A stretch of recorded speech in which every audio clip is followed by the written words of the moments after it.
Hi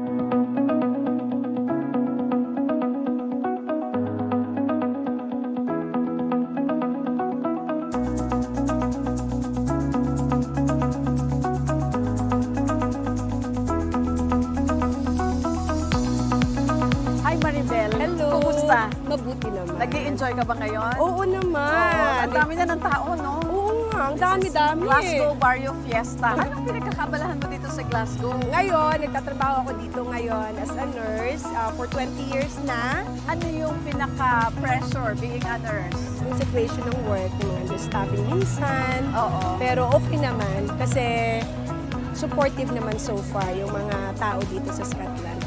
Respected, no? Ang mga Very Pilipino respected rito. ang mga nurses dito. I heard gumamit ka ng MX3 capsule for so long. Gaano na ka ba katagal na you are taking MX3 capsule? Uy, ang tagal na talaga. Kahit sa Pilipinas pa ako gumagamit ako ng MX3. Matanong ko, bakit MX3? Kasi dito sa Glasgow, Europe, ang dami ng mga food supplements. Kasi ang MX3, nare-relax ako. Yung maganda ang feeling sa katawan. Super, believe ako sa MX3 talaga. Wow, Oo. talaga ha? Kaya loyal ako dyan. Loyal ka Oo. talaga. So, marirecommend mo ba siya with fellow nurses? Yes, of course. Maraming mga nurses gumagamit din ng MX3. MX3, dito ko believe.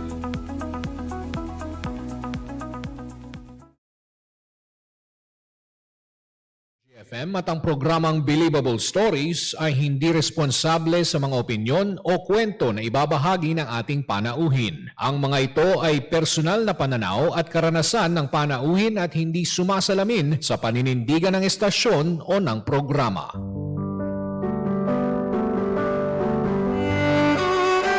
Believable Story. Mga kwento. Naranasan kong ma-discriminate ang sarili kong pamilya. Ang hirap, no? Kasi lumaban ka naman ng patas pero iba yung tingin nila sa'yo kasi PWD ka. Buhay. Hindi madali na malayo sa pamilya.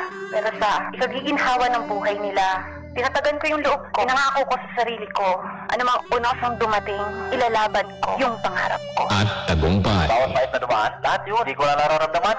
Kasi andito na ako eh. Naabot ko na. Ginapang ko to bang para kang laging umakit ng mundo. Pero nung dumating na yung taktang oras para sa akin, napasalamat Lord talaga ako para sa kanya lahat ng ito. Thank you Lord! Believable Stories. Kwento at tagumpay Inspirasyon sa bawat kwento. Believable Stories.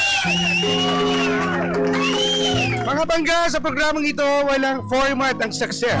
Walang formula. Kanya-kanyang diskarte, kanya-kanyang tirada. Tuwing Webes, mapapakinggan na ang kwento ng inspirasyon hatid sa atin ng MX3.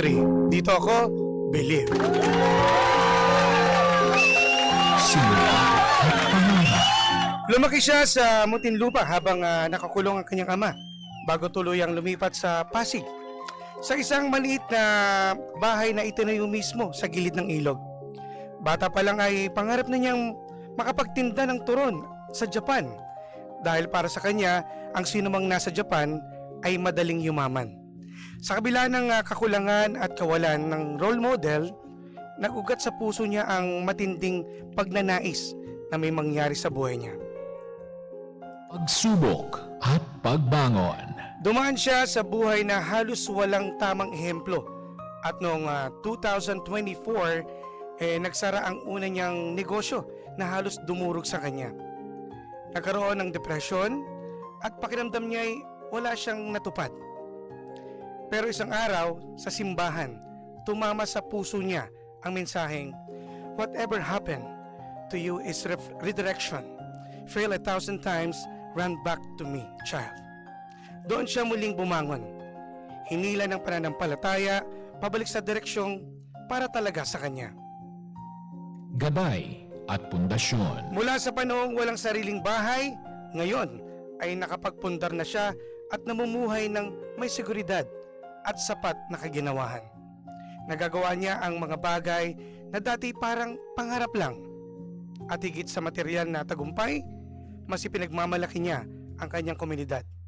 Ang buhay na may direksyon at ang kalayaang hindi kayang sukatin ng pera. Ito ay biyayang bunga ng tiwala, tiyaga at pananalig.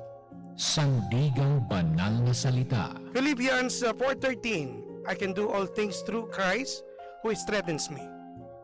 Mga bangga, naipit man ng pagsubok noon, ibinigkis naman ng pananampalataya ngayon.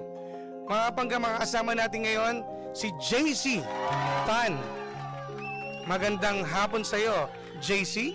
Magandang hapon po. Very, very excited to be here. Salamat po ng marami sa invite. Nako, maraming salamat din. Alam ko naman, ikaw ay nanggaling pa sa Binangonan, Rizal. Yes, Binangonan Rizal. Na kung saan doon nagsisimula ang traffic.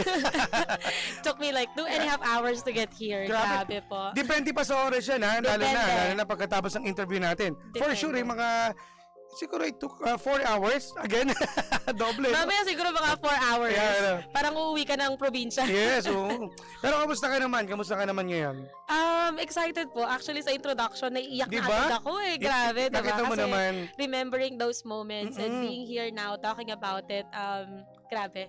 Iba-iba ng experience mo. So, pag-usapan natin yung childhood mo, no? Kasi dito, sabi mo, lumaki kayo sa Muntinlupa at Yes nakulong po. yung father mo. Yes. Anong, pwede mo ba may ilahad sa amin? Ano bang naging kaso? Actually po, yung parents ko, nag-meet na sila sa Muntinlupa City.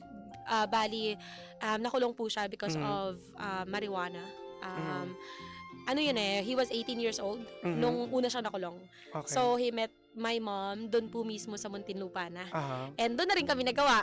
Kasi doon na sila nagkakilala. So, he was there for about 18 years. And then, lumaya siya. Siguro mga 2-3 years old na po ako. Okay. So, that time, medyo may naalala ka pa ba? Kasi medyo bata ka pa. Wala 2 years old. po halos ako naalala. Although I still remember kasi tumira pa rin po kami ng Muntinlupa for, for a while. So, mga kabataan namin, lagi talaga kami nandun. And parang from time to time, we still visit sa Muntinlupa kasi yung mga kakilala, nandun pa din. So, tsaka matagal po talaga sila nagstay doon. So, parang hindi din namin nakakalimutan dahil from time to time, bumabalik po kami. So, yung nakalaya yung father mo, 2 taon gulang ka pala Mga noon. 3 years old. 3 years ganun old. po. So, nung bata ka, kamusta naman? Na-enjoy mo ba naman? Kasi ang Muntinlupa, pag alam ko, lalo na nasa tabing ilog kayo. Yes. Talaga, ano Yun po buhay niyo talaga nun? yung pinaka-memory namin. Kasi sa Muntinlupa po, totoo talaga yung story before. I'm not sure if na panood nyo po yung mga palabas sa news na may bahay yung mga bilanggo sa loob. Totoo po yun kasi yung kami nung father ko, may bahay din siya sa loob ng munti. So doon kami pinanganak, doon sila Okay. kinasal. Lahat talaga yung childhood doon na po na nabuo. So, so yung time na yun na medyo nakakaisip ka na, napapatanong ka na rin. Anong meron? Anong meron? Bakit nandito tayo? Kumbaga parang environment nitong nakikita mo ngayon? Nagtanong ka dyan? Opo, parang napapa-question ka kasi nung una, hindi ka naman talaga, hindi mo alam kung normal yung nakikita mo. Although at 3 years old, syempre hindi pa naman clear sa'yo yun. It only became clear siguro nung lumipat na po kami sa Pasig. Ito na po yung doon kami nakatira sa Ilog Pasig talaga. Like tabi ng Ilog Pasig, tumatawid kami ng water lily para lang alam niyo po yun, makatawid sa kabilang side, ganyan po. Doon na lang naging clear to me na yung situation ng father ko before. Kasi, actually, hindi ko nga alam kung dapat ba mas okay na nakakulong siya. All because, nung nasa kulungan siya, mas masarap yung buhay namin. Dahil maraming mga Maraming siyang kaibigan na tutulungan. kaibigan na tumutulong sa kanya. And, mayor po kasi siya nun Mayor? Sa Muntinlupa. So, Nakakatakot At pag sinabi mo mayor, ito yung mga talagang kilala at siga, sabi nila, di ba yun yun, no? Kaya may bahay po siya doon. Actually, naka-aircon siya sa loob ng Muntinlupa. Okay. So, kaya parang for me, nung nasa loob siya, parang normal and hindi kami nahihirapan. Paano yung may mga, wala kang bang naging kalaro, mga bata, o nakasabay mo doon? Marami din rin. po. Marami din po. So, may mga pamilya talaga sila din sa loob ng Muntinlupa. So, nalipat kayo sa Pasig na. Yes So, ilan po. taong ka na nun? Nung lumabas siya, so mga 3 years old, doon na po kami lumipat sa Pasig. Pero dahil 18 years, wala naman talaga siyang naging trabaho. Wala rin naman silang parang yung naging Anong punda. buhay nyo nun? Anong trabaho ng mother mo nun? Ayun po yung moment na talagang sobrang hirap talaga. Kasi yan po yung moment na yung tito ko, at that time, ginawan lang kami ng bahay sa tabi ng bahay nila. Which is nasa ilog na talaga. I remember then, mga siguro 5 years old na yung medyo nagiging clear, 5-6 years old. yung bahay namin is, yung pader lang niya is tela. Oo. Kasi ano lang parang tinay yung barong-barong Oo. lang siya dun sa tabi ng ilog. Mm-mm. Tapos yung ibang wall mo, yero, Mm-mm. ganyan. At that time, walang trabaho din si Papa kasi walang tumatanggap sa kanya. Dahil nga Dahil ex-con. nakulong siya Oo. So, wala talagang gustong tumanggap na trabaho sa kanya. So, yung pinaka naging role model talaga is si Mama kasi siya yung nakita kong nagtitinda. So, lumaki kami sa pagtitinda ng nanay ko Ano tinitinda nyo nun? Kung anong-ano So, kaya nga yung naging pangarap ko magtinda ng turon sa Japan So, kasi nagtitinda kayo ng turon ng mga nagtitinda nanay na mo kami rin? ng turon, nagtitinda kami ng gulay. Kahit ano, basta may Basta may pagkakitaan. pagkakakitaan. So, umaga pa lang nagtitinda ng nanay ko ng kung ano-ano para may enough May magastos, oo, may oo. enough kaming pera para makapakain, mapag-aral. Mm-mm. Paano yung pag-aaral mo? Nag-aaral din po. Okay naman bali, yung sa nag-elementary, dito na sa Sa Pasig. Kalawaan, Pasig. Okay. Opo. Kamusta naman? Public naman po yun so Oo. libre naman. Mm-mm. And at that time, lakad-lakad ka lang, makakarating ka na sa school talaga. Mm-mm. So, yun, libre naman po siya. Ano pangarap mo nung bata ka? Ayun nga, pupunta nga lang sa Japan Yun para lang? Kasi po, Hindi, nung kasi time di ba na may yun, wala kaming TV. Oo. So, nakikinood kami sa kabilang Kapitbahay. bahay. Oo. And yung nanay nila, may nasa Japan. Ah. So, ako naman, parang sabi ko, nagtitinda kami ng turon. Siguro pag nagtinda ako ng turon sa Japan, yayaman din kami, Oo. magkaka-TV din kasi kami. nakikita mo kasi. Yes po. Pero yung dream talaga in terms of, siguro career-wise, dati kasi gusto ko talaga maging architect. Architect. Yes, architect Talaga? po. Ano to? Mahilig kasi ako mag-drawing. So, Wala bang nagsabi sa iyo na sa parents mo na o nanay mo, tatay mo na anak gusto ko maging architect ka pagdating ng panahon? wala Ikaw lang talaga? Ako lang po talaga. Sila kasi parang puro trabaho, tinda-tinda, ganyan. So, wala talaga nagsasabi sa'yo na ito dapat yung gawin mo, ito dapat yung kunin mong course. Wala pong ganun. Ikaw lang talaga. Yes. So, paano mo masasabi JC na napakahirap ng buhay niyo noon? Ano ba kinakain niyo ba? Kompleto ba kayo kumain sa isang araw? Makikita mo po talaga yung difference Maliban kasi nung bata ka, makikita mong wala kayong TV, makikita mo yung difference ng bahay nyo sa mga nandun. Oo. Kasi yung mga kapitbahay po namin, lahat concrete yung bahay nila Kami talagang barong-barong na pinagtagpi-tagpi lang sa tabi ng ilog, ganyan. Yun din po, hirap din po sa pagkain. Yung nanay ko po, kung ano-ano kasing ginagawa niya madiskarte kasi yung mama ko. Pumunta pa po kami sa Quiapo, nagtitinda din siya ng handicraft Iiwan niya kami sa gilid ng simbahan. Tapos babalikan niya na lang kami later on kasi Talaga? nagtitinda siya. Grabe. So, kita po talaga namin. Tsaka, hindi siya normal kasi at a very young age, nagtitinda na kami. Oo. Hindi kagaya ng ibang bata na bakit sila naglalaro lang, may nanonood mga lang. nabibigyan ng mga Yes. regalo at may laruan. No? Yes. Pero, ano yung paborito mo during that time ano yung paborito mo pagkain nun? Bata ka pa. Na talagang masasabi mo, ang Paborito? sarap na nito. Ito na yung gusto ko. Siguro po ice cream, no? Yun lang. Talaga. Yes, kasi kapag Masaya ka na. masaya ka na. Tsaka cake. Actually, ngayon may frustration po ako sa cake Bakit? Kasi nung mga bata kami, parang hindi normal na pag birthday mo may cake. Oo. So, Bakit ngayon, sa'yo ba? Ano ba dati nung pag-birthday mo? yung normal lang. Hindi yung parang spaghetti, okay na yun Pero hindi kasi yung kagaya ng ibang bata na nakapag-birthday ng sobrang bongga. Actually, hanggang 18 years old, wala akong handa Kasi, ano pa rin hindi pa rin talaga sila okay. That's when I realized na sabi ko, parang kailangan kong magsumikap kasi this is not the life that I really want. Never ka bang nagtampo sa parents mo na bakit ito yung buhay na binigay niyo? Hindi naman po. Kasi at the very least, they were trying their best as well. Hindi na kasi sila kagaya natin ngayon na ang dami nating choices Oo. pagdating sa trabaho. Sila kasi noon, the only choice that they have is magtinda, Dumiskarte sa buhay. dumiskarte sa buhay, kung Oo, ano-ano. kumayod. So, never ko naman po silang sinisi kasi kahit ganon is napalaki naman nila kami ng maayos talaga. It's just that talagang hindi lang din sila pinagpala pagdating sa trabaho Oo. or sa negosyo. Wala kasi silang ganon. During that time din, gaano ba kalapit sila sa Panginoon? Mama ko po very close. Papa ko hindi gano, alam niyo na yung mga Oo. diba, Pero syempre nagsisi yung background niya, yes po, nagsisi siya. Pero mama ko po up to this point, very very close. She goes to church every single week. siya. Mm. So, Christian na kayo na? Yes po.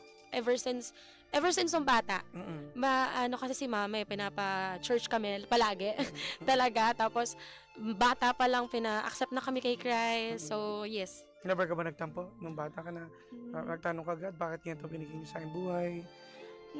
Na-compare pero never nagtampo. Kasi parang for me, talagang iba-iba din talagang sitwasyon ng buhay ng tao. I would say, na-question, umiiyak from time to time. Kasi parang, Lord, bakit ganun, diba? Parang, bakit sila? Ang ganda ng buhay nila, bakit yung sa'yo? Parang very unfair naman. Pero never naman po dumating sa point na nagalit. Nung bata ka, inspiration mo? Nanay ko. Nanay ko talaga kasi nakita ko siyang naghirap and at the same time, nakita ko until up to this day, sabi mo kasi madrama naiyak na tuloy ako. Up to this day, nagtatrabaho. Kasi nakasanayan na ng katawan. Nakikita mo yung hirap niya, no? Yes, nakasanayan na ng katawan niya yung pagtatrabaho. So, siya yung inspirasyon. Kaya parang, I wanna do better. Parang gusto kong may ma-achieve in life kasi ayoko siyang nagsasuffer. So, yung father mo, simula nung makalaya na, nakita mo ba yung pagbabago niya? Okay naman. Pagiging father sa inyo? Father, okay naman po. Kasi si Papa kasi medyo lumaki din sa sa well-off family. Yung family niya is very well-off din at that time. So never talaga siyang nakaranas ng hirap. So he's that kind of father na medyo hirap din to be a father figure in a sense sa amin. Sila kayo magkakapatid? Tatlo po kami originally, pero may dalawa kasi silang anak sa labas, pareho before sila kinasal. So 5. So, pang ilang ka sa magkakapatid? Bunso po ako. Ako yung Bunso? nag-iisang babae. Tingnan mo, pag bunso talaga, di ba? Minsan, Nag-iisa. at saka nakikita mo yung hirap. Yes. Kasi nakikita mo yung mga ibang mga kababata mo or mga kaibigan mo na kapag bunso, di ba, lahat nabibigay hilig eh. Yes. Yun nga po eh. Alam mo, isa rin yun eh. Kasi parang sabi ko, parang bunso ako pero parang hindi ko na-experience maging bunso talaga eh. So, dahil nga po, kailangan mo ding tumayo agad ng maaga. Kaya nagtatanong kayo kanina, anong age mo? Bakit parang ang bata mo pa? Kasi I also started to work really young. College, or parang after high school, college pa lang, na-realize ko na parang hindi kaya talaga ng parents kong pag-aralin kami. Lalo na yan pagdating sa kolehiyo, di ba, medyo... Yes. Saan ka nag-college? Santa Mesa, Manila po. Oh, ang layo. From... PUP. PUP. So, may mga struggles ka rin dyan na experience, syempre. Sobra. Grabe. Doon ko po na-realize na sabi ko, sobrang hirap pala talaga. Kasi nung college ako, first year college, bali doon na kasi sila nag-stop na nagsusupport eh. Ano po kasi to eh, from Pasig, pumunta kami ng Isabela sa province. Nung grade 2 na ako, tapos pumunta kami ng Isabela para mas maganda yung buhay. Kasi doon may mga kamag-anak yung tatay ko, tsaka may mga pamana sa kanya. So, at some point, umayos naman yung buhay namin sa Santiago, sa Isabela, for a while. And then, siguro nung nag-college ako, doon ulit parang bumagsak lahat. Kasi pagka-college ko, siguro mga first semester lang ako nasuportahan, tapos after that, wala nang maipadala. So, anong ginawa mo, diskarte? Nagtrabaho po agad ako. Talaga? So, working student ka? Anong trabaho? Yes, yun po yung mga time na uso pa yung mga McDonald's, Jollibee. Yung mga service crew. Yes. So, nag-service crew po ako. So, pagtas ng school, trabaho, and then hanggang sa kinukulang pa din talaga kasi nagstay pa din kami sa Pasig nung nag-college ako. So, ang layo nung... At saka, alam mo naman, hindi biro pag nasa college days ka na dahil nga sobrang pagastos, dami. baon, pamasahe, bahay. Bahay. So, yun talaga, nakapag-ipon ka naman nung dumidiskarte ka na. Hindi po talaga kasi nung second year college, bumalik na, so from province, sumunod na rin sila dito sa Manila. So, parang mas naging bigger yung responsibility kasi hindi na lang pag-aaral yung kailangan suportahan, kundi yung pamilya na talaga eh. Naalala ko po yung bahay na inuupahan namin nung college. Sobrang liit lang po niya. Parang kasing laki lang nung, siguro half lang ng studio na to. Talaga? Pero 8 po kaming nandun. Kasi parang siksika na, bahala na, 1.5 lang mo yung renta ng bahay eh. Para makatipid kasi. Yes, para makatipid po. So, tinatanong niyo ako kanina kung nakulangan ba sa pagkain noon, na pagkakasya namin yung 1/4 na adobo, lahat na kami. Grabe. Yes, parang, kaya sabi ko, nung college, nung nakita ko yung sitwasyon na nandun kami, sabi ko parang di na kaya na service crew na lang ako. So, nag-apply na po ako sa call center at that time. Nag-BPO ka na? Nag-BPO agad ako, second year college. So, humingi pa ako ng parental consent kasi, 17 years old, bawal pa. Tsaka ang hirap na paano mo pinagsabay? Nag-aaral ka. Ang hirap niyan. BPO, di Sobrang ba? hirap po. Ano yung graveyard ka? O, Graveyard. oh. So, pagdating ko sa school, tulog Oh, ako. nako. Buti naman, kamusta naman ang pag-aaral mo? Okay naman. Nag-struggle po talaga ako. Although, yung may mga professor ako na very understanding. Naalala ko, may teacher ako noon, hinahayaan niya na lang ako matulog sa klase. Kasi tinanong niya ako at one day parang, oh, bakit parang lagi kang tulog, inaantok, ganyan. Puyat. Sabi ko, ma'am, kasi po, nagtatrabaho ako sa gabi eh. And then, very blessed naman kasi naintindihan niya. Talaga? Sabi niya, sige, matulog ka lang. Wow. Nagulat ako. Although isang professor lang yan kasi iba talaga, hindi rin naman understanding. Pero nakakatuwa. Tapos naiyak ako noon. Bakit? Grabe nung sinabi niya, sige matulog ka lang. Kasi parang sabi ko, na-realize ko, ang hirap pala talaga. Nung time po na yon, makwento ko lang, kasi nung high school, nasa parang science curriculum po ako. So masyadong maraming pressure kasi yung mga kaklase ko noon, medyo may mga kaya po sila. So ako lang talaga yung parang, wait, parang naligaw yata ako dito. Kasi nga, di ba, puro sila. Yes, Kumbaga, nagdodoktor, may mga- law-lawyer, so kayang suportahan ng magulang yung gusto nilang, alam yun, maging paglaki nila. Samantalang ako po at that time, talagang struggle. Talagang sariling sikap. So, ano nagpalakas sa loob mo para ituloy ito at saka makapagtapos ka? Siguro po yung sitwasyon talaga namin sa buhay kasi parang sobrang hirap po tignan na parang araw-araw ang liit ng bahay nyo, very limited yung kinakain nyo, ganyan. So, hindi kayo nakakapag-celebrate ng mga masasayang birthdays kasi wala naman talaga kayo financially. So, yun po talaga yung naging drive ko na talagang ituloy. So, 17, nag-call center, 12, mga 20 years old po ako, na-promote agad akong trainer. So, ano to, yung time na yan, nakakaipon ka na? Opo. So, from the small apartment, nakalipat na kami sa up and Wow, down. congrats. Kasi syempre call center Oo. Kumbaga, yun nga lang talaga, ang kalaban mo dyan is puyat, no? Puyat, pagod. Hanggang sa, natapos ka sa... Natapos po ako. Anong course mo pala, sorry? po, hindi po ako nakapagtapos that time. Okay. Kasi po, hanggang third year, sorry, one sem na lang yung kulang ko nun Kasi medyo nahirapan na po ako dahil na-promote ako sa trabaho. Sabi ko, parang di ko na siguro kailangan mag-aral. Noong time na yon, so nag-stop po talaga ako. Kasi naging full-time trainer na ako sa call center, medyo malaki na yung kinikita. So mas nakapag-focus po talaga ako sa pagtatrabaho. So, hindi mo na pinagpatuloy na? Hindi ko na po pinagpatuloy. Actually, isa yan sa mga regrets ko Okay. So, ito i-fast forward natin Ito naman, yung dumaan na taong 2024, ano to, nagtayo ka ng negosyo? Yes po. So, from the call center, bali, nagko-call center po kasi ako noon. Tapos, nabuntis ako.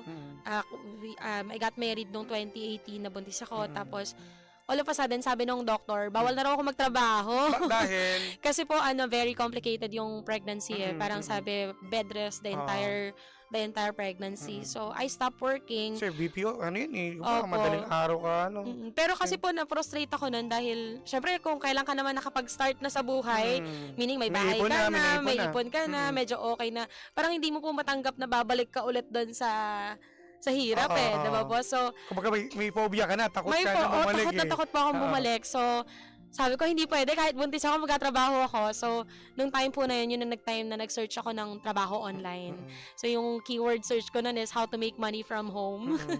And then, dun ko po nakita yung mga different opportunities online na talagang, pwede palang kumita ng pera online. Nasa bahay ka lang Na nasa bahay. So, luckily naman po, nakatanggap ako na may nakakuha sa akin client. Although it took me a while to get one client, pero nakakuha po ako ng isang client. Ang laki ng sahod. Okay. Ang laki agad ng sahod. And then he was really happy with how we were working. Eventually po, nag-open kami ng virtual assistant agency. So doon na po nag-start.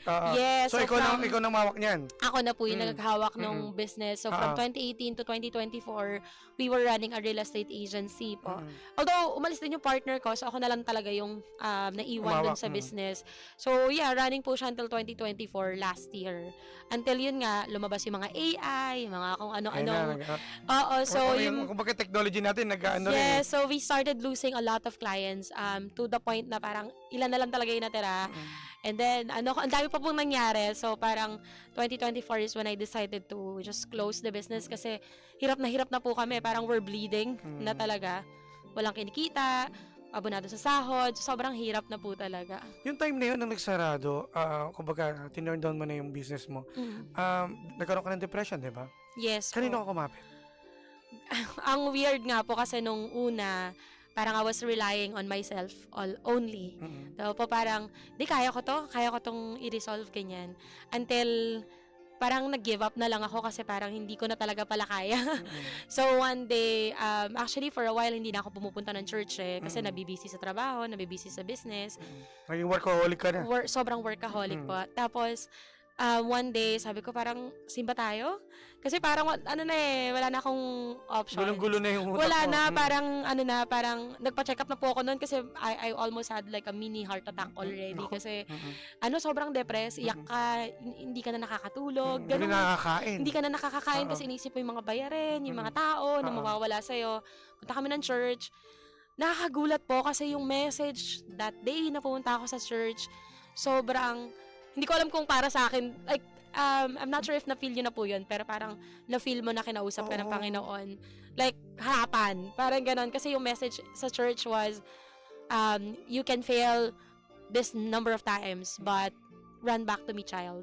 And doon ko na parang na-realize na parang, parang I feel like, tinatry kong kayanin to mag-isa, pero it's not supposed to be for me to fight, Yes. diba? Parang kay Lord talaga siya. Oo. So, nung sinabi niyang, run back to me, child, sabi ko nung ko na-realize na, nag-breakdown po ako sa church. Nag-breakdown po talaga ako sa church, crying like a baby. Kasi, sabi ko, ito lang pala talaga yung kailangan ko. Kasi parang I was relying on my own Oo, strength. kasi di ba syempre ikaw, Mm. kumbaga nasanay ka na parang independent ka na eh. Kumbaga Sobra. lahat ng diskarte ikaw gumagawa eh. Yes. Kaya parang sabi ko, grabe yung message nun na may mga samples pa siya na si Michael Jordan, he failed this many times. Kasi at that time po, hindi ko matanggap na I failed. Mm-mm. Parang hindi ko kaya, hindi ko matanggap. I was so afraid to tell people na I failed. Mm-mm. So, kaya parang sabi ko, nung time na nagpunta ako sa church and then yung new message, the next day, I admitted to everyone sa public post na I failed. And I was amazed kasi nagulat ako, hindi lang pala ako yung nag-i-struggle that time. So, nagulat talaga ako na parang, hindi dapat pala ako natakot to tell everyone na I failed and it's okay. Totoo yan. Tsaka alam mo ba, yung pakiramdam yung parang nabunuto ka ng tinik sa puso mo. Sobra. Di ba, Sobra po. na alam mo na ikaw lang yung nakikimkim yan eh. Yes. No? Parang gumaan. Oo, gumaan. Kasi nung una, parang sobrang bigat niya kasi parang takot na takot ka, baka i-judge ka ng mga tao, or baka hindi ka na nila kausapin kasi you're a failure Takot po ako mag-fail talaga noon Talaga? kasi ayoko nang bumalik nga sa hirap ng buhay, diba? So, nung inadmit ko finally na, okay, you failed and it's okay, you just have to get back again. And then, sabi nga ni Lord, just run back to me. And really, yung realization ko nun is, ang tagal ko na kasing hindi rin nagsisimba, ang tagal ko nang hindi nagpe-pray, ang tagal ko nang hindi bumabalik sa Kanya. And I'm trying to resolve it on my own. Thing is, hindi naman pala talaga yun yung problemang dapat kong hinaharap, but to let Him handle it for Yes. me. Nakalimot ka eh. Opo, nakalimot ako. Yun yung i-admit ko, nakalimot talaga ako. And the moment I surrendered everything to Him, para siyang magic. Ano yung mga JC na nangyari sa'yo sa buhay mo nung bumalik ka kay God?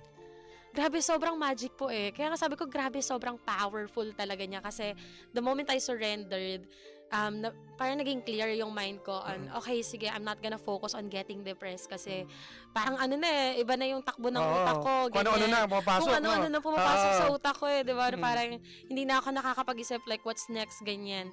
Pero the moment I surrendered it to Him, the next day nag-post ako sa Facebook, I started admitting to people na I failed. And then, sabi ko, mag-post na lang ako ulit, another post. And then, sabi ko, mag-focus ako on what I can do right now. Which is, sabi ko, magaling naman ako sa technical, I know at least high level. So, meron kaming certain tool na parang ginagamit na sabi ko, alam ko naman yung automation, alam ko naman yung AI. So, I posted one post. Sabi ko, sino dito gusto matuto nito? And then, I will help you for free. Kasi, I was trying to remove myself from yung depression. So, I'm trying to get myself busy. So, sabi ko, sige, mag-webinar ako every day para Para may bagong may para nakausap may ka, nakausap may ako. natutulungan. Yes, Mabaling ba doon? Yes, nabaling. So, nakakagulat po kasi in an hour, we have 410 people Wow! that joined the community. Tapos in less than a week, we had 4,000 people in the community. Grabe. Grabe. Kaya nga sabi ko po, grabe si Lord talaga. Totoo talaga na when you run back to Him, iba talagang ibibigay niya sa'yo pabalik. So, totoo yan. Kasi marami talagang mga tulad nating mga workaholic no, nakakalimot Sobra. sa kanya eh. Pero, Opo. di ba parang, mas, alam mo kasi, well, aminado naman tayo, di ba? Na, the power of money, alam mo naman. Yes. Nagiging ano tayo nagiging mapusok. Yes, Diba? at saka Gusto natin- syempre po pag galing ka sa hirap, enjoy mo oo, naman enjoy yung mo ine-enjoy mo until you get so busy in your own life Yes. sa mga material na bagay Oo. na you forget na sino ba naglagay sa iyo Oo. diyan, 'di At ba? hindi mo alam na ginabayan ka ng ating Panginoon. Na Yes.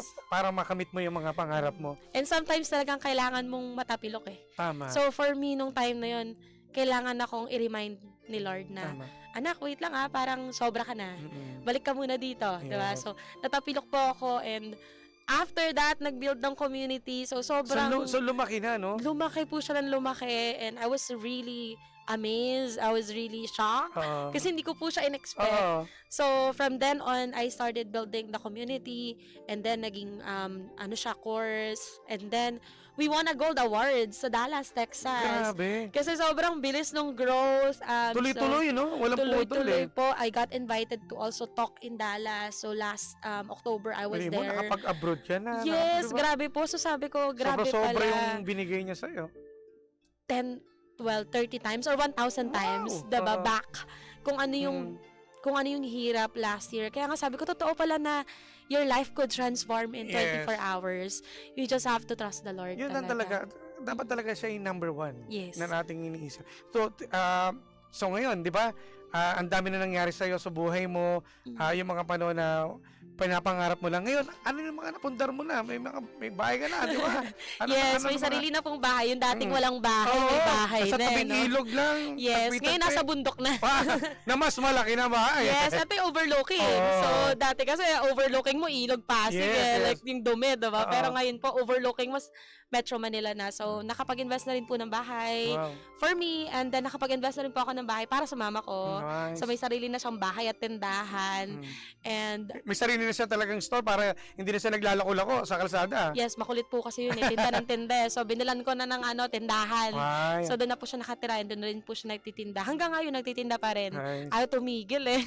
JC, may tanong ako. Ano yung ano yung natutunan mo sa mga naranasan mo sa buhay mo simula pagkabata until now? Na talagang yung hard work makes the dream work. Joke ko lang. Hindi, pero totoo po yun na if you really work hard on your dreams and at the same time, keep your faith. Meaning, wag kang makakalimot. Yes. Kasi kahit naman anong hirap, anong hard work na meron ka, but kung selfish ka at iniisip mong kakayahan mo yon, meaning akala mo ikaw yung magaling, ikaw yung ganito, Ikaw yung malakas. ikaw yung malakas, ikaw yung strong. lahat Hindi na. You have to believe that everything na pangarap mo or yung trabaho, whatever that is, si Lord lahat, Tama. keep Him to be on top of everything. Meaning to say, siya yung dapat center of everything na Tama. ginagawa mo. Kasi kapag inano mo siya, parang ina-uplift mo sa Kanya na, Lord, ito yung pangarap ko. I will work hard on it. Kasi hindi naman Yan, pwedeng tama. mangarap lang tayo Yes, hindi lang puro Kasi hiling. Hindi pwedeng Oo. nag-pray ka lang. May gawa ka, siyempre. Kailangan mo Apo. rin Yes. talaga kumilos. Yes, Diba? Tama po. So parang hindi pwedeng nag-pray ka lang, okay na eh. Oo. Kasi dapat nag-pray ka, make sure na pagtrabahuhan mo yung pinagdadasal mo, pagdadasal mo kasi walang imposible sa Panginoon. If Totoo. there's anything na I believe talaga in life and sa lahat ng nangyari, sa hirap, mawala ng negosyo, to opening another one, it's always the Lord that helps me survive everything. Tsaka iba yung pakiramdam na isinorender mo na yung sarili mo kay Lord. Yes. May nagtanong sa akin, share ko lang, sabi Oo. niya, may kinakatakutan ka pa ba? Sabi ko wala, kasi for me, yung heart ko is very, very comfortable knowing that God will save me anytime, Yes. any day. Mm-mm. So ako, wala akong kinakatakutan na. Mawalan ng pera? Hindi na eh. Kasi dati takot na takot ako. Oo. Takot akong bumalik sa hirap eh. Yun yung phobia mo eh. Yeah, Nangyari. phobia ako. Pero for me ngayon, hindi ko na nafe-feel yun. Kasi nawalan ako ng business Oo. and then as in isang buong taon sinurvive ako ng Panginoon na wala akong ibang other source of income. Over 1.5 year. Tagal din. Hindi ko alam paano ako Hindi nag-survive. biro yun. Hindi ko alam paano ako nag-survive. Diba? And I think the only answer is because lagi ako nakakapit eh. Parang lagi siyang nakakapit din sa akin eh. Ako lang Nakagabay talaga sa'yo. yung makulit, matigas ang Oo. ulo. Na kinakaya mo. Na Yes. kahit alam mo nang susuko ka na, kinakaya mo pa rin, pero nandiyan ang ating Panginoon eh. No? Yes. Galing. Ay nako, JC, anong mensahe mo naman sa father mo na ngayon ikaw napaka-successful na ng buhay mo, yung mga pinapangarap mo, eto natupad na. Oo, marami ng bahay. Marami ng bahay. Anong mensahe mo sa tatay mo? Maging, lang siya, healthy.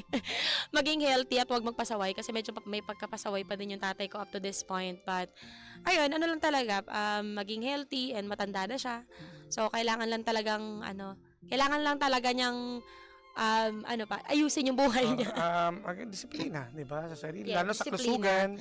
kalusugan. Eto na, yung idol mo, yung mother mo na talaga namang bilib na bilib ka na from the start talaga nagtitinda at gusto mo rin magtinda ng turon sa Japan, ano mensahe mo sa mother mo? Siguro stop na working, no? Kasi andito naman na ako to support you. Pero kasi sabi mo nga, more on, gusto mo lang talagang magkaroon ng ginagawa kasi baka daw manghina siya eh. Pero ayun, sana, maging stay healthy at wag magpasaway kasi pasaway nanay ko, hindi nagsusumbong yun sa akin pag may nararamdaman. Tinitiis na talaga niya. Kaya sabi ko, wag mong gagawin yan kasi I want you to live longer para I can give you more better life, 'di ba? Kasi ngayon napapag-travel ko na yun, nagbo-Boracay na yun, Nice. nag-international travel na din siya kasi sobrang gusto ko pang mas maraming magawa sa kanya, so dapat talagang stay healthy. At gusto mo pang igala pa sila sa buong mundo. Yes. Ito naman, JC, sa mga panggari natin na nakakalimot, nagkaroon ng negosyo, nagsarado, anong mensahe mo sa kanila? Na nagkaroon ng depression, hindi matanggap na mawalan ng income. Yeah. Siguro the same message that I got that day, run back to Him. Kasi it's not on you, it's on Him. Isipin mo na laban ng Panginoon yun, hindi yun laban mo.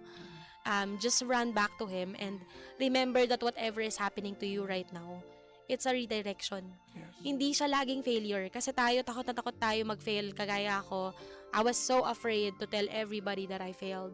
Kasi ang taas ang ego Parang di ko ma-admit kasi alam mo na, parang Pilipinas, diba? Parang baka mamaya wala ka ng kwenta sa mga tao sa paligid mo. May mga masasabi, no? Yes. Alam mo naman mga Pinoy. Yes. Kaya sabi ko, siguro don't, if you failed, just admit that you failed and don't think about what other people is gonna think about it. Yes. I think more than overthinking kung anong iisipin nila that you failed, think about the people that you can also inspire with your story.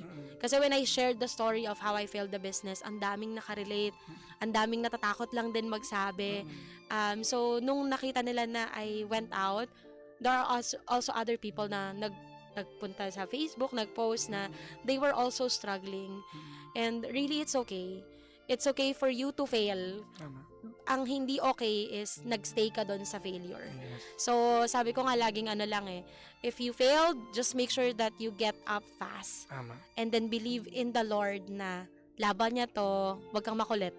Tama, tsaka siya ang number 1 nating kakampi at sumbungan. Yes. Diba? Dahil hindi naman tayo pababayan ng ating Yes. Panginoon. Never. Naku, maraming salamat, JC. Ang dami ko. Teka, ito pa last pa pala. JC, ihabol ko to. Siyempre, ang iyong asawa. Ano ang mensahe mo sa kanya? Napaka-supportive. Bili mo naman, bumibiyahe kayo. Binangunan to, di ba? At malamang siya rin yung isa sa dahilan kung paano ka naging malakas din. Yes po. Never talagang iniwan Yeah. Joke lang. Andun kasi siya sa may backstage, ayan. Pero definitely thankful to him kasi lahat po ng ganap ko nandyan yan And very, very supportive. Nung I went sa depression, he was really there.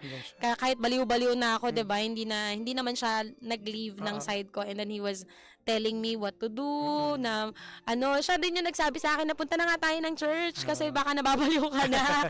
Ayan, so thank you for supporting me, and taga-plancha ko din po yan Kapag may mga event ako, Nako. pinaplansyahan ako ng damit pag nasa malayong lugar kasi wala sa bahay. So, siya lahat nagpe-prepare ng mga kailangan ko, nagre-remind sa akin na uminom ng tubig. So, very baby po. Nice. Sobrang bait naman ng husband mo. Anyways, eto, JC, meron akong ibibigay. May bibigay kami sa iyo. Ito naman, paghanga at pagkilala kay JC Tan, mga pangga, para sa pagbabahagi ng iyong kwento ng sakripisyo at tagumpay sa programang Believable Stories. So, eto na nagsilbing inspirasyon sa mga pangga po natin na nanonood. Ipinagkakaloob ngayon pong December 11, 2025, ganap nga alas 4 ng hapon dito sa 3rd floor, East Square Building, Barangay North Green Hills, San Juan, Metro Manila. Kasamang aming mga puso at pasasalamat. Ako po si DJ Jimbo para po sa ito. Salamat, JC. DJ Jimbo. At meron pang isa. Grabe. Siyempre, hindi mawawala ang MX3. Ay, may pa-Christmas. Oh, Uy, para ay, sa'yo. ninom namin to. Wow, MX3. para sa iyan. Ayan, ito At yung... gusto ng nanay ko to. Ay, naku, saktong-sakto. Gusto. Mas lalong lalakas ang mother mo. Baka may gusto kang pasalamatan, JC, mga kaibigan mo. Ay, yung mga nanonood sa atin, marami. Ang dami na, puro nanonood coach, sa atin. Dami, Grabe. Maraming salamat sa lahat. 183 Grabe, viewers tayo. Grabe, salamat. Maraming salamat po sa mga sumusuporta. Definitely salamat sa aming community, yung High Level Pilipinas by HL Accelerator. Salamat po sa inyo. Sabi ko nga, like ko sinasabi, more than I save people. Kasi sabi nila, I save them daw eh. Sabi ko, hindi, you save me. Kasi like that community saved me when I was struggling. Yes. So, maraming salamat sa buong community. Salamat sa mga kaibigan. Yan, sila Mami Richie, sila Mami MK. Si MK, Ma'am MK, Diba? magandang abot sa'yo. Si Mami Pam, si Pen, si Marge, Aviso, hindi nila ako iniwan talaga during the tough time. Yung mga friends ko, like sila Sherwin, and so, bibigyan ko sila ng shoutout kasi baka Ayan. Sige. mapagalitan ako pag di ko sila binanggit eh. Si Mark Barilea, ayan, hello, maraming salamat sa inyo kasi kayo yung naging lakas ko din during that time na nag-struggle ako. And, syempre, ayan, maraming salamat sa mga, sa buong freelancing community kasi sila din talaga yung naging drive na magpatuloy. May pag-asa talaga, and every story of every freelancers inspires me every single day kasi dyan mo nakikita na talagang iba-ibang story. Talaga, pero, naniniwala ko dyan. yes, iba-ibang story pero people fight every single day and sobrang taas din ng faith ng bawat isa. So, Totoo yan. thankful for the community. At ang dami rin natin natututunan, no? Yes. Yung mga na-experience sila, alis na nalalaman natin. Yes. Salamat din sa aking SaligPay family. So, Yeah. we have a payment platform Wow. din. SaligPay, and then as well as our HL Accelerator family and Nats, and to my team. So, thank May you. mga may Facebook page ba kayo? Yes Ay, po. alam mo, Facebook page, you can follow us if you want to learn AI Yeah. and automation in 2026. It's the best time for you to visit our page. It's HL Accelerator, that's the page name. And then we also have a free community, yun yung in-startan ko, called High Level Pilipinas by HL Accelerator. So you can join free. Nagtuturo po kami doon ng mga free lessons about automations as well as AI. So if you're planning to explore work from home opportunities, parang kagaya ko ng mga mommies, pwede po kayong mag-join. And lastly, maraming salamat kay Mami MK of FH Moms. Iba yan. Yes, si Ma'am ibang-iba MK. talaga. Thank you, Kasi thank you. sila talaga yung nagbigay sa akin ng opportunity to be here. So, Mami, thank you for letting me join, or not join, but for giving me an opportunity and for Yes. Ma-share yung introduction. yung story mong nakaka-inspire sa mga pangga natin, no? Yes. Maraming salamat, JC. At again, sa mga pangga po natin dyan, ako marami pang storya. mabibisita tayo at syempre mga kwentong inspirasyon, no? Syempre dahil dito sa programang ito, walang format ng success. Walang Yes. formula, kanya-kanyang diskarte, kanya-kanyang tirada. Syempre, ito po yung tuwing Webes mapapakinggan at mapapanood nyo sa Facebook Live ang kwento ng inspirasyon natin sa atin ng MX3. Dito ako, Believe. Believe po, maraming salamat. Ako po si Jimbo sa ngalan ng aking partner, no? Dalawang partner ko eh. Si DJ Sheena naka-maternity leave. Si Gandang Kara nakalib na kasi nasa ibang bansa. So maraming salamat sa pag-iwan sa akin. maraming ingat kayo dyan mga pangga. Mag-leave ka na din daw, DJ. Ako mahirap eh. December, marami pa tayong interviewin at mapapakinggan at matututunan sa kanilang mga istorya. Ito po ang Believable Stories. Ako po si Jimbo at ito ang 106.7 Energy FM Pangga. Huwag mo sabihing radyo, sabihin mo Energy.